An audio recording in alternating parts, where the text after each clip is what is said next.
Sa bawat kalsadang sira,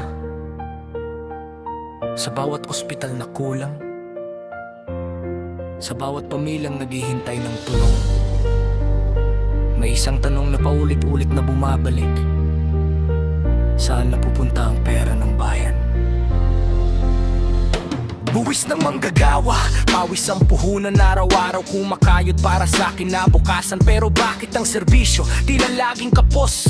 Habang may ilan na buhay ay sobrang ayos. Pondo para sa kalsada, bakit lubak pa rin? Pondo para sa paalalan, bakit kulang ang silid? May proyekto sa papel, may reban sa harapan, pero pagkatapos ng ilang buwan, sira na naman. Hindi naman humihingi ang bayan ng sobra, serbisyong tama lang sapat para mabuhay. Pero kung ang kaban ay inuubos ng iilan, sino ang kawawa? Tayo ang nagdurusa, bayan ang nagbabayad, habang ang ilan patuloy na yumayaman. Bayan ang nagdurusa, kailan matatapos?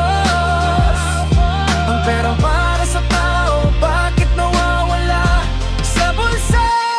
Magsasaka, manggagawa, kabataan at mahirap, lahat umaasang bukas ay magiging mas maliwanag. Pero kung korupsyon ang patuloy na mananaig, paano aangat ang bayang matagal nang naghihirap?